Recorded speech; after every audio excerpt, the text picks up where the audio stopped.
같을지라. 아멘.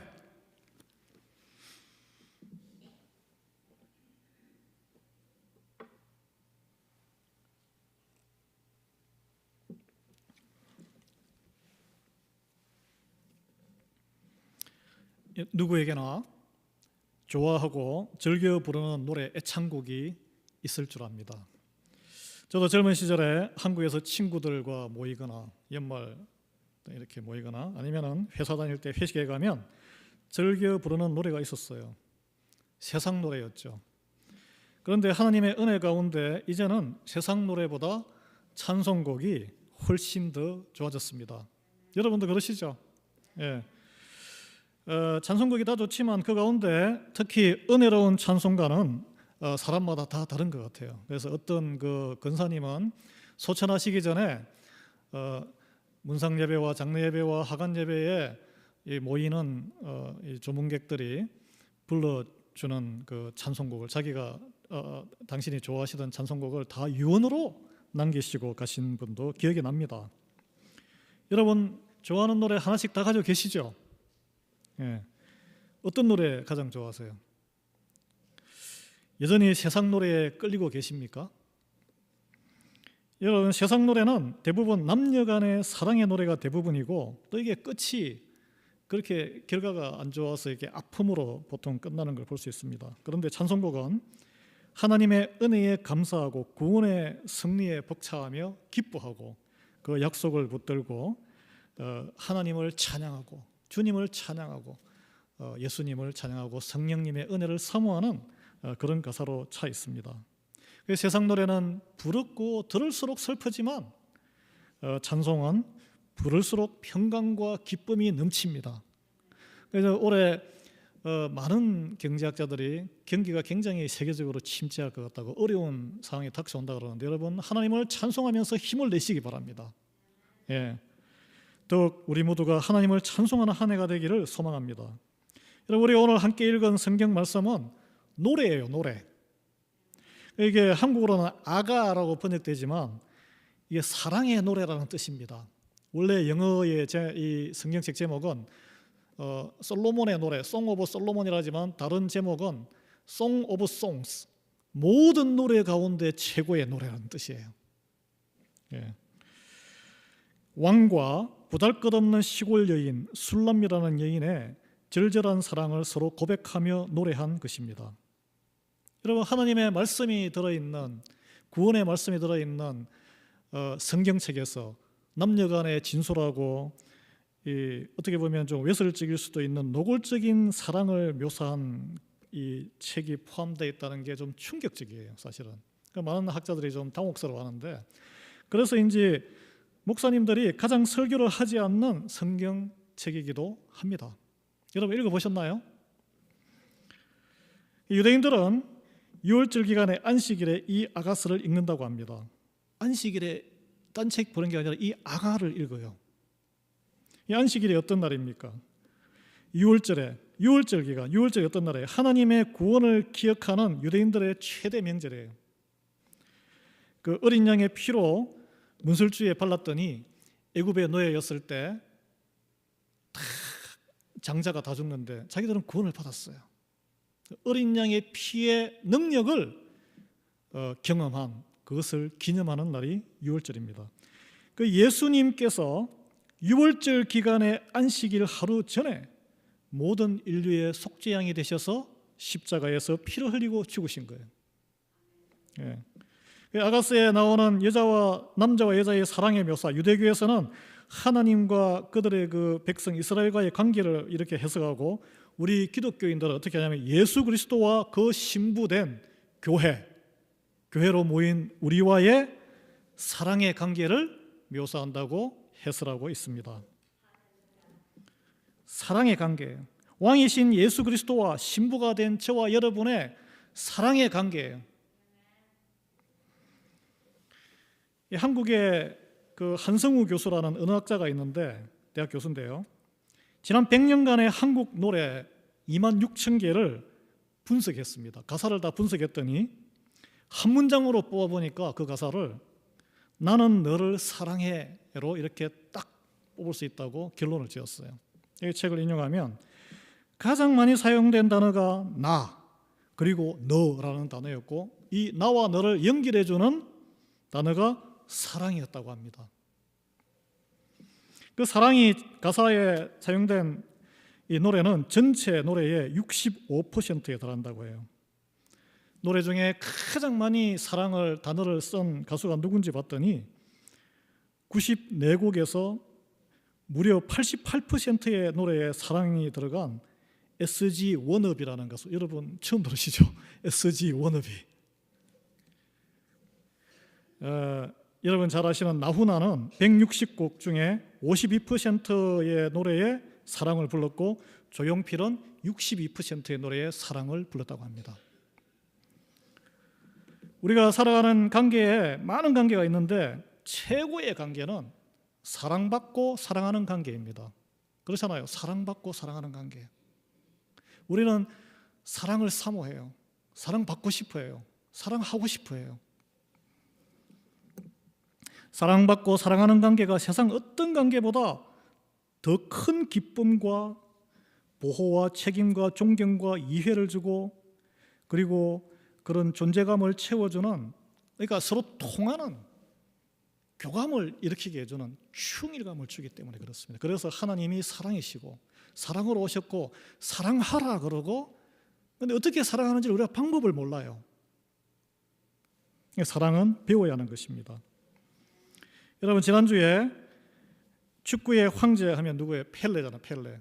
82세의 나이로 돌아가셨는데 월드컵에 16강 들어가기도 힘든데 이분은 우승컵을 3번이나 현역 선수 때 들어올렸습니다.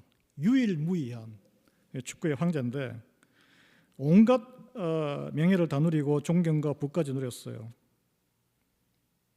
그가 남긴 유언이 특이했습니다. 이런 유언: 전 세계인을 한 곳으로 모이고 흥분시키는 축구는 위대하다. 볼을 차고 또 차고 또 차라. 공 못 찬다고 두려워하지 말고 좌절하지 마라. 계속 차라. 공은 둥글다. 영원히. 이런 유언을 남기지 않았습니다. 사랑하고 사랑하라. 영원히. Love, love, forever. 이게 축구 황제가 남긴 유언이에요. 마지막에. 저는 굉장히 참 쇼킹하고 어스러웠습니다. 인류 역사 최고의 축구 선수, 이렇게 세상 모든 부귀 영화 명예보다 사랑이 더 위대하다, 자기가 평생을 바쳤던 축구보다 사랑이 더 위대하다고 증거를 남기고 우리 곁을 떠났습니다. 여러분, 성경은 예수님과 좋은 것도, 구원의 예언도 있고 은혜도 많지만 무서운 심판의 예언도 많습니다. 많은 또 명령들이 있습니다. 그런 성경의 남녀간의 노골적인 사랑을 노래한 아가서, 이 아가서의 바로 앞에는 뭐가 있습니까? 전도서가 있어요. 전도서 책은 전도서 1장 2절에 전도자가 이르되 헛되고 헛되며 헛되고 헛되니 모든 것이 헛되다. 인생은 life is meaningless. 5번이나 인생이 헛되다고 하면서 왜 헛된지, 왜 인생이 허무한지를 쫙 설명을 해놨어요.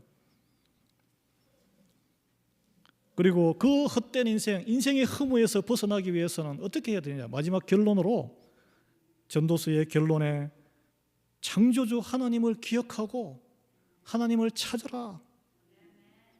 그렇게 결론을 탁 해결책을 놓고 끝납니다. 그런데 어떻게 찾는지 답을 안 줘요. 전도서에는. 인생이 허무하고 이렇게 해보고 저렇게 해보고 왕이 솔로몬이 온갖 걸 다 해봤는데 결국 남는 거는 인생이 허무함밖에 없다. 하나님밖에 남는 게 없다. 하나님을 기억하고 찾으라는데 답이 없어요. 그 다음 책이 희한하게 다윗의 사무엘도 아니고 아가예요. 아가. 남자와 여자의, 왕과 미천한 여인과의 사랑에 애끓는 사랑 이야기가 바로 등장합니다. 전도서의 그 인생의 허무함을 해결하는 답은 사랑이에요.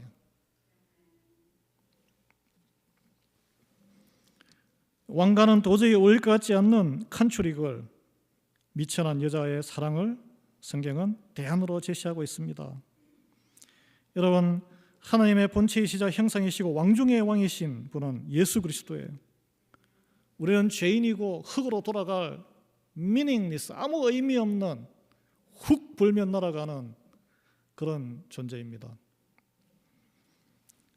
사랑의 노래를 부르고 사랑에 빠질 때에 이 쓰러져 사라질 전도서에 나오는 무의미한 인생이 찬란한 하나님의 자녀로 하늘의 별처럼 인생의 허무에서 벗어나올 수 있다는 거예요.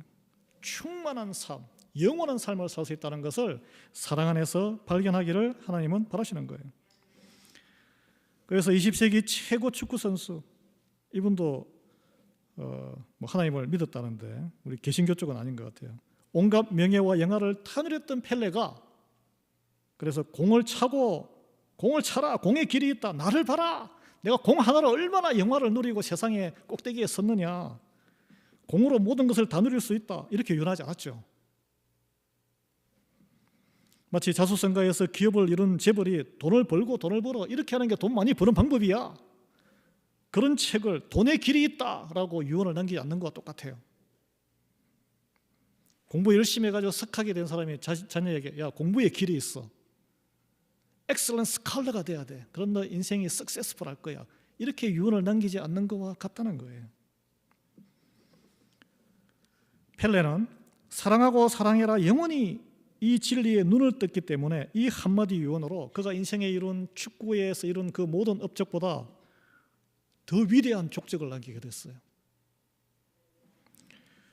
여러분, 그렇다면 우리가 어떻게 사랑할 수 있겠습니까? 인간의 몸으로 오신 하나님이셨던 나사렛 예수님이 보여주신 모습이 바로 사랑의 모습이었어요. 그러나 우리가 너무 막연해요. 사복음서에 나오지만 우리가 무슨 기적을 베풀 수 있습니까? 예수님처럼? 어찌 온전하신 예수님을 따라 다 행할 수 있겠습니까? 그리고 특히 기독교는 예수님을 모방하고 따라가고 수행하는 종교가 아니란 거예요. 하나님의 은혜로 내가 죄인됨을 깨닫고 회개하고 예수 그리스도를 구주로 믿음으로 말미암아 제사함과 구원의 은혜를 받는 것이 우리가 믿는 믿음의 핵심입니다. 그 다음에 따르는 변화와 그리고 주님을 따르는 것은 성령님의 인도하심으로 순종할 때 나타나는 열매란 거예요. 내가 이루며 성취하는 게 아니란 거예요. 여러분, 구약 성경 아가서는 이 왕과 미천한 여인 술라미의 사랑의 고백과 애끓는 마음, 서로를 향한 태도와 표현을 통해서 이 미천한 나를 향한 하나님의 사랑, 그리고 그의 반응에서 예수 그리스도를 향한 사랑의 관계를 아주 자세하게 디테일하게 묘사하고 있습니다. 그런데 오늘 본문을 통해서 보면 그 드러나는 사랑의 핵심적인 관계가 있는데 그게 바로 함께 하는 거예요. 우리 인생길이 걸어가는 여정이라 그러잖아요. 신앙이 journey인데 함께 걸어가야 돼요. 함께. 주님과 함께, 그리고 옆에 있는 여러분과 함께, 가족과 함께. 함께 가는 동행이에요. 여러분, 왕이 뭐가 답답해서 내 마음대로 확 걸어가죠. 이 시골 촌여자 지저분하고 냄새나고 왜 찾아서 손잡고 같이 걸어가겠습니까? 왕의 보폭과 시골 여인 보폭이 같을 수가 없습니다. 술람미 여인은 범접하기 힘든 왕 같이 왜 걸어가요? 왕을 못 믿으면 걸어갈 수가 없어요. 여러분, 인생길도 그렇고 신앙생활도 누구와 함께 가느냐에 의해서 운명이 좌우됩니다. 여러분, 인생에 어떤 친구를 만나느냐, 어릴 때 좋은 길로 갈 수도 있고 나쁜 길로 갈 수도 있어요. 어떤 배우자를 만나느냐, 인생이 펼 수도 있고 인생이 확 나락으로 떨어질 수도 있어요. 어떤 직장 동료를 만나느냐, 직장에서 행복할 수도 있고 나날이 지옥 생활할 수도 있어요. 어떤 사업 파트너를 만나느냐, 사업이 확 번창할 수도 있고 망할 수도 있습니다. 그러면 어떻게 해야 됩니까? 무엇이 중요합니까? 누구와 함께 가는 것이, 그 사람을 어떻게 알아야 돼요? 오늘 말씀을 통해서 저는 그걸 나누고 싶어요. 자, 무엇보다 나를 진정으로 사랑해주는 사람과 함께 해야 된다는 거예요. 세상에는 자기 생각과 이익을 위해서 내 뜻대로 타인을 조정하거나 영향력을 행사하려는 사람들로 바글바글합니다. 가족 관계도 마찬가지예요. 사업 관계도 마찬가지예요. 교회 안에서도 이런 태도가 있으면 갈등과 불화가 불가피해요. 상대방을 진정 사랑하는 사람은 이런 태도를 내보이지 않아요. 왜 이런 태도가 나오냐면 상대방보다 자기를 더 사랑하기 때문에 그래요. 상대방을 자기 스타일로 바꾸려고 안달나는 거예요. 지배 욕구라고 해요. 지배 욕구. 지배 욕구를 사랑이라고 착각하고 있는 거예요. 여러분, 세상의 사랑 노래를 생각해 보세요. 그 사랑이라고 생각하는 거 착각입니다, 여러분. 왜냐하면 자기 감정에 안달복달하는 거예요. 내가 너를 좋아하는데 너는 나를 이만큼 안 좋아해. 내가 슬프고 내가 괴로워. 상대방을 사랑해서 안절부절하는 게 아니라 내가 품은 연정, 감정의 상처 때문에 힘들어하는 거예요. 진정한 사랑은 다른 거예요. 아가서에 나오는 왕과 술람 여인의 사랑은 다른 거예요. 그리스도의 사랑은 달랐습니다. 그리스도의 사랑을 입은 우리의 사랑도 달라야 돼요. 그렇다면 어떻게 나를 진정 상대방이 사랑하는지를 알 수 있을까요? 오늘 여기 보면 본문의 10절에 나를 사랑하는 자가 내게 말하여 이르기를 이렇게 하는데, 여기에 나를 사랑하는 자라고 제가 찾아보니까 아버지나 최소한 삼촌처럼 나를 전적으로 보살피는 자라는 뜻이 들어있더라고요. 이게 아버지가 자식을 돌보는데 무슨 대가를 바라고 돌보는 게 아니죠. 그러니까 자녀가 아버지를 전적으로, 요즘 뭐 안 그런 아버지도 많지만 믿을 수 있는 거예요. 아, 저분이면 나를 다 퍼주듯이 나를 돌보는구나. 그리고 그러면 그 사랑하는 자, 나를 사랑하는 자, 그 사람은 나를 어떻게 바라보느냐, 그 시선과 마음이 오늘 단어에 나의 사랑, 나의 어여쁜 자야 이렇게 되어 있는 거예요. My pretty one 이렇게 되는데, 이 어여쁜 자, 여러분 상대방이 예뻐 보이느냐 미워 보이느냐? 예뻐 보이면 모든 게 다 용서가 되지 않습니까? 예뻐 보여야 돼요. 성도들이 예뻐 보여야 됩니다. 목사가 예뻐 보여야 되고, 제가 장로님들과 모든 성도들이 예뻐 보여야 돼요. 하나님의 은혜예요. 이 어여쁜 자라고 봐준다는 것은 나에게 전적으로 호감을 가진 사람을 말합니다. 사람은 다 실수를 하고 다 연약하고 다 폴트가 다 있어요. 그런데 그것을 어떻게 봐주느냐에 따라서 세 가지 반응이 나오는데, 첫 번째, 그것을 기회 삼아 호되게 적대적으로 공격하는 반응이 있을 수 있고, 두 번째는 객관적이고 중립적으로 평가하고 이게 드라이하게 평가하는 반응이 있을 수 있고, 세 번째는 실수로 여기고 덮어주고 위로해주고 상황을 수습하려고 내일도 아닌데 노력하는 반응이 있는 거예요. 그리고 다음에 더 잘할 수 있도록 격려해주고 도움이 되려고 하는 반응이 있습니다. 여러분, 이게 저 사람이, 상대방이 내 눈에 예뻐 보이면 이 세 가지 반응 중에 어떤 반응을 하겠습니까? 첫 번째 반응은 적대장구고, 두 번째 반응은 사무적인 관계예요. 부부 사이에도 마찬가지예요. 세 번째 관계는 사랑하는 관계예요. 내 눈에 예쁘면 아무리 엉뚱한 일을 해도 남들이 못 보게 덮어주고 싶고, 그것도 예뻐 보여요. 고슴도치가 그래. 고슴도치 새끼가 털이 막 베이비 포큐파인이 막 날카롭지 않겠어요? 근데 뭐라 그래, 걔가 털이 함함, 아이고 털 부드럽네. 자기 자식한테 그런다니까. 아니면은 세상 사람들처럼 최소한 미운 놈 떡 하나 더 준다, 이런 좀 넉넉한 마음을 품으셔야 되는 거예요. 여러분, 하나님이 우리를 향해서 이런 마음을 품고 계시는 거예요. 중요한 것은 하나도 예쁠 것 없는 우리를 항상 어여쁜 자로 봐주시기 때문에 독생자 예수님을 죄밖에 없는 우리를 위해서 목숨까지 내주신 거예요. 그래서 요한복음 3장 16절은 Gospel of John chapter 3:16 이렇게 이야기해요. 하나님이 세상을 이처럼 사랑하사, 예쁘게 봐줬기 때문에 독생자를 주셨으니 이는 그를 믿는 자마다 멸망하지 않고 영생을 얻게 하려 하심이라.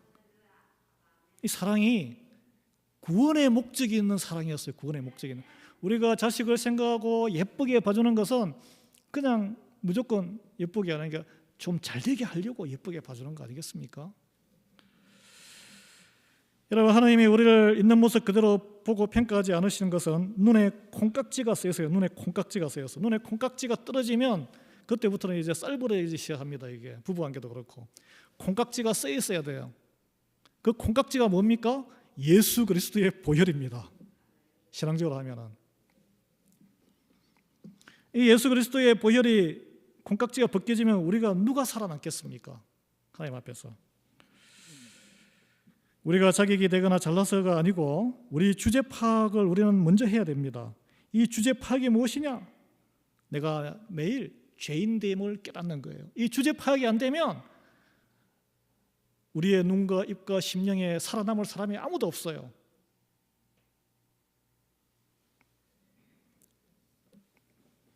그래서 성경은 우리가 매일 두루마리를 빨듯이 말씀으로 나의 죄를 빨아야 된다고 말씀하고 있습니다. 두루마리 옷을 빤다는 것은 말씀을 적용해서 남의 옷에 묻은 때를 씻어내는 게 아니고 내 죄를 씻어내고 내 죄를 들여다보고 내 죄를 회개하라는 거예요. 이렇게 돼야 허물 많은, 내가 정말 허물이 많구나, 다른 사람 들여다볼 시간이 없다는 거예요. 그러면 이제 주변에 있는 그냥 탁 눈만 들면은 다 부족한 것만 보이는 교회와 지체들과 목사들과 다른 우리 교회 말고 다른 교회들도 그냥 아유 어떻게 같이 하겠어, 내가 그런 생각이 드는 게 아니고 같이 갈 마음이 생긴다는 거예요. 나랑 같이 해주는 것 자체가 감사한 마음이 생긴다는 거예요. 저는 어릴 때 초등학교 때 가을운동회 달리기가 기억이 납니다. 평생 못 잊어요. 6명이 달렸는데 레인에 3등까지 상을 주잖아요. 근데 제가 한 해 일찍 들어서 키가 작아서 아무리 열심히 달려도 4등밖에 못하는 거예요. 상을 안 주더라고요. 연필 같은 거. 그 경험이 평생 상처로 남아 있습니다. 그런데 이걸 만회할 수 있는 경기가 있었어요. 바로 2인 삼각 경기. 2명이서 다리를 묶어서 달리는 거예요. 이렇게. 그런데 이제 상대방이 그 운동회에 온 아버지나 어머니나 형이나 누나를 찾아서 같이 묶어가지고 달리는 거예요. 예. 그 보폭을 잘 맞춰서 함께 잘 뛰어야 되죠. 어른이 1등 하려고 막 혼자 마음대로 막 못 뜁니다. 그럼 애가 바닥에 질질 끌려와요. 그렇다고 답답하다고 자기 아들 1등 시키려고 애를 등에 덜쳐업고 뛰면 어떻게 됩니까? 그래 1등 하면은 1등 상을 주나요? 상 안 줘요. 1등에도 반칙이기 때문에 상이 없습니다. 하나님은 예수 그리스도를 이 땅에 보내셔서 우리 교회라는 공동체를 허락하셨어요. 그리고 교회 공동체를 그리스도의 몸이라고 하셨습니다. 그리고 부름받은 성도들 저와 여러분을 이 몸을 이루는 지체라고 하셨습니다. 신앙생활 홀로 하는 게 절대 아닙니다. 무엇보다 이 공동체 안에 들어오는 게 중요해요. 밖에서는 없어요. 그리스도의 몸이 없습니다. 그리고 내가 더 건강하고 더 잘 뛴다고 홀로 앞서 달릴 수 있는 것도 아니에요. 또 반대로 내가 몸이 연약하고 믿음이 작다고 힘들다고 퍼져앉아서 집안에서 앉아있으면 아예 운동에 달리기를 할 수 없어요. 믿음의 경주를 할 수 없습니다. 교회는 나 홀로 뛰면서 6명이 경쟁해서 1, 2, 3등 상 주듯이 1등에서 6등까지 순위를 가리는 단거리 100m 달리기 경주가 아니에요. 몸이 연약하고 어린아이도 건장한 아이도 더 힘이 좋고 장성한 부모와 형들과 함께 마치 2인 삼각 2명이 세 다리로 뛰는 것처럼 서로 보조를 맞추며 경기를 하듯이 함께 달리는 것이 비유할 수 있습니다. 그래서 예수님은 2~3명이 나의 이름으로 함께하는 곳에 내가 함께 있겠다 그랬어요. 내가 네 이름을 부르는 곳에 내가 함께 있겠다고 하지 않았습니다. 공동체에 함께 있다고 하셨어요.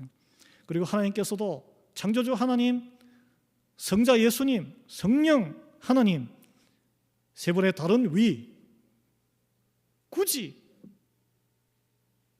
한 몸이신데 다른 모습과 다른 역할로 같이 다니시면서 연합하셔서 그것을 몸소 우리에게 보여주신 거예요. 여러분, 지난 3년간 코로나 팬데믹으로 우리 모두 어려운 상황을 경험했습니다. 이제 조금 풀리고는 있지만 아직 위험 요소가 곳곳에 도사리고 있지 않습니까? 그리고 인플레이션이 가라앉지 않고 경기가 힘듭니다. 기후변화로 날씨가 어려울 때가 많아요. 엄청나게 춥더니 또 어제는 봄 같고 오늘은 봄 같죠. 앞으로 이게 일상이에요. 이거는 우리가 인간적으로 노력으로 여러분 누가 해가지고 뭐 이걸 좌우할 수 있습니까? 하나님의 선하신 손에 맡기는 지혜가 필요합니다. 하나님은 하나님이 뜻이 있으시기 때문에 선하신 뜻 가운데 이루시면 다 하실 일을 다 이루실 거예요. 우리는 하나님께 믿음으로 우리의 행할 일을 믿음으로 행하면 돼요. 오늘 본문의 11절 13절은 그런 면에서 우리에게 희망을 줍니다. 이런 말씀인데, 겨울도 지나고 비도 그쳤고 지면에는 꽃이 피고 새가 노래할 때가 이르렀는데 비둘기의 소리가 우리 땅에 들리는구나. 무화과 나무에는 푸른 열매가 익었고 포도나무는 꽃을 피워 향기를 통하는구나. 겨울이 지나고 겨울 비도 그치고 봄이 이미 왔지만 아직 겨울의 그 서산한 찬 기운에 기억에 남아있어서 우리는 깨닫지 못하고 있는 거예요. 여전히 지난 3년간 코로나 바이러스 팬데믹에 위축되어 있지만 하나님 이 모든 일도 끝내실 것입니다.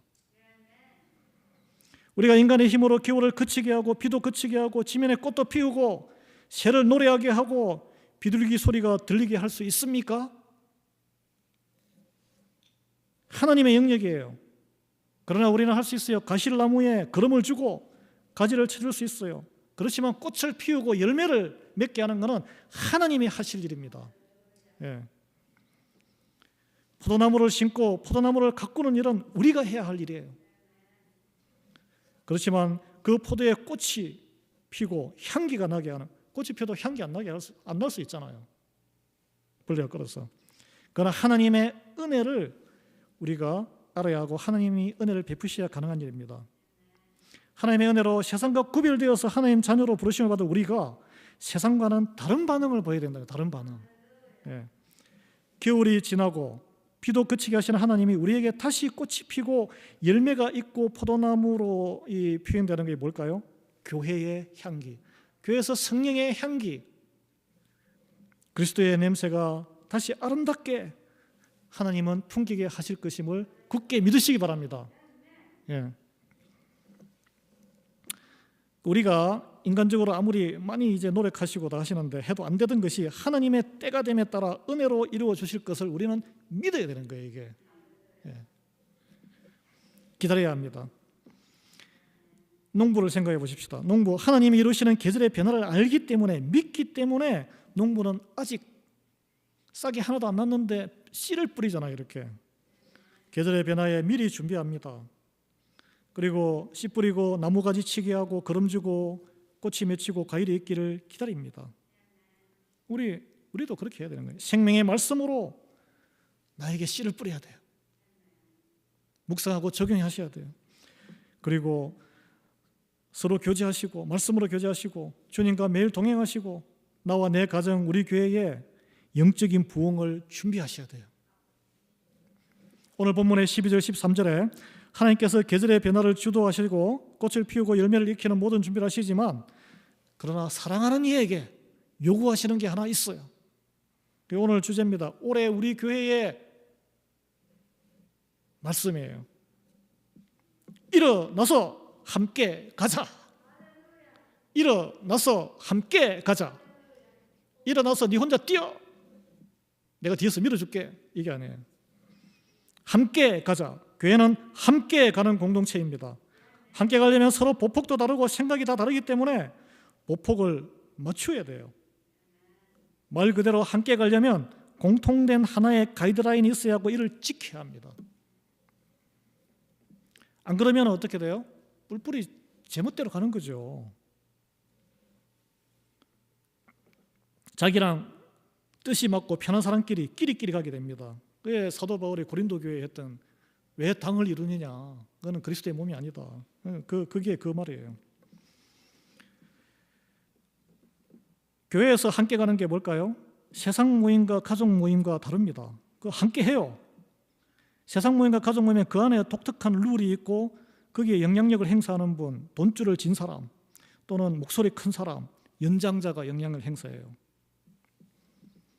또는 성격이 비슷해서 우리는 함께 할 수 있어요. 교회 안에서도 마찬가지예요. 또는 사는 형편이 비슷해서, 또는 한국의 고향이 말투가 비슷해서, 고향이 북한 출신은 북한 출신끼리, 경상도는 경상도끼리, 전라도 출신 전라도 출신끼리 충청도는 충청도 출신끼리 함께 가는 거죠. 그건 인간적으로 편해서 교제를 나누는 거예요. 그거는 성령 안에 교회의 친교가 아닙니다. 그건 교회의 모습이 아니에요. 교회의 소그룹 모임 친교는 밖에 나가면은 한밥상에서 같이 밥 먹고 대화 섞기가 너무 불편해. 그리고 학력 차이도 너무나 많이 나요. 빈부격차도 너무 많이 나요. 같이 할 필요도 없고 피곤한 사이, 그런 사이가 함께하는 거예요. 서로 불편한 사람이 함께할 수 있는. 그들과 함께 그럼 뭐가 필요해요? 인내가 필요합니다. 인내를 넘어 사랑해야 돼요. 가능합니까? 가능하셨습니까? 어떻게 가능할까요? 삼일체 하나님께 진짜 우리가 달달 배우는 그리스도의 십자가에 나를 못 박으셔야 돼요. 내가 안 죽으면 불가능해요.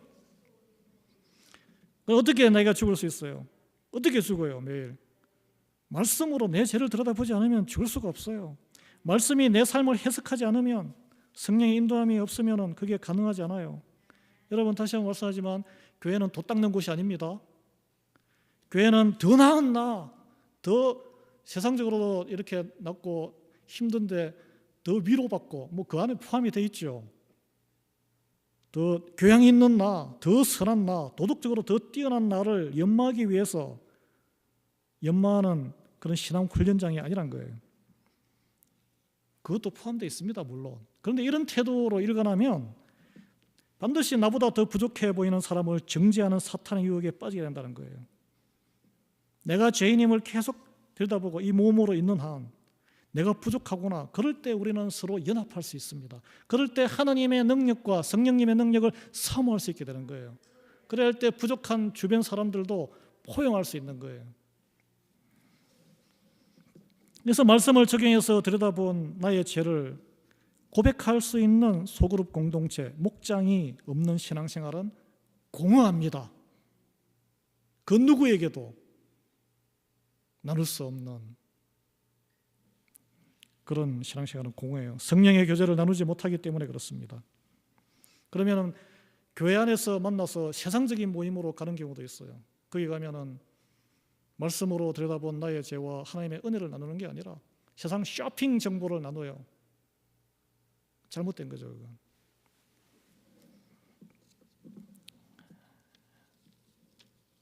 말씀의 적용으로 내 죄를 들여다보고 회개하고 소그룹 안에서 서로 간의 죄의 고백과 기도와 말씀의 격려가 있을 때에 성령님의 이끌림으로 회복의 역사가 일어납니다. 저는 그걸 경험했어요. 우리 교회도 그런 역사가 일어나기를 예수 그리스도의 이름으로 축원합니다. 예. 그러면 우리 모두가 주님의 인도함을 받는 부족한 양떼임을 깨닫게 되는 거예요. 그럴 때 합력하여 선을 이루는 우리 로마서 8장 28절 말씀이 우리 안에 이루어질 줄 믿습니다. 예. 우리가 알거니와, 아십니까 여러분? 이 말씀에 우리가 알거니와 하나님을 사랑하는 자 곧 그의 뜻대로 부르심을 입은 자들에게는 모든 것이 합력하여 선을 이루느니라. 예. 하나님이 합력하여 선을 이루셨습니다. 성부 하나님, 성자 하나님, 성령 하나님께서 합력하시는 거예요. 14절에 바위 틈 낭떠러지의 은밀한 곳에 있는 나의 비둘기야, 내가 내 얼굴을 보게 하라. 내 소리를 듣게 하라. 내 소리는 부드럽고 내 얼굴은 아름답구나. 꽉 숨어 있는 거예요. 바위 틈 안에. 하나님께도 보이지 아니하고, 만약에 이게 하면 불편하고 들통나고 주님이 보고 싶어 하는 거예요. 얼굴을 보고 목소리를, 어떤 목소리겠어요 이게?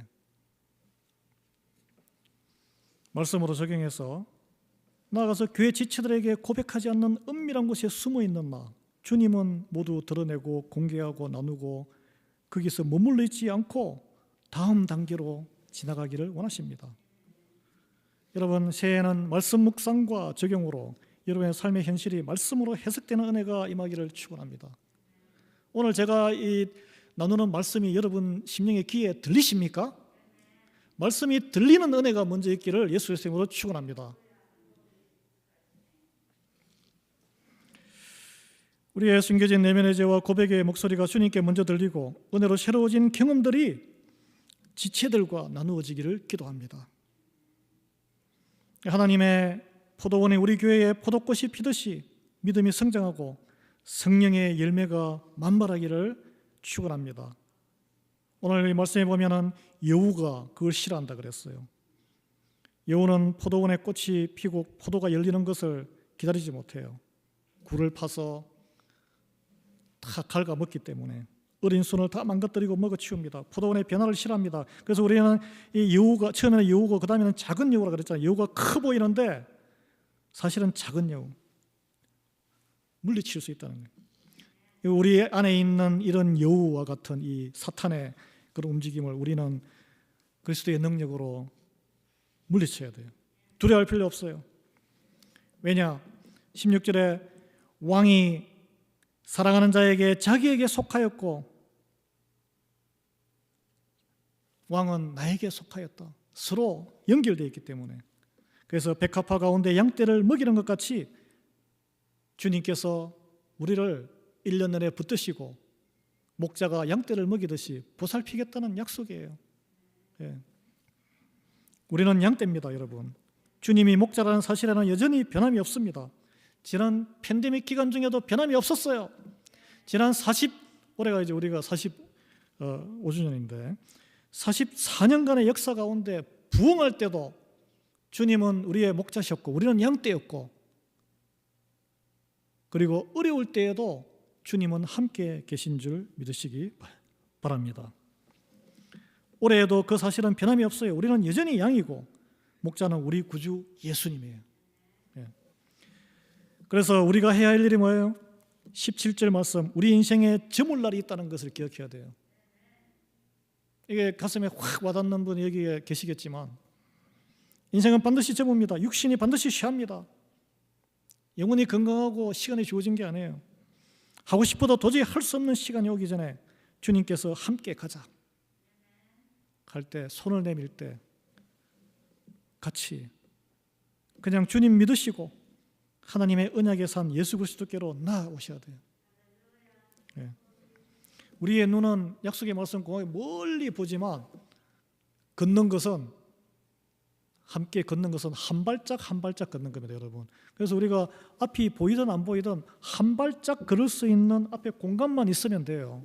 한 발짝만 보시면 돼요. 한 발짝 걷는데 같이 손잡고 함께 매일 말씀 묵상하시고 적용하시고 나누시고 모든 교우분들이 올해는 한 발짝씩 주님과 함께 걸어가며 모두 승리하는 한 해가 되기를 소망합니다.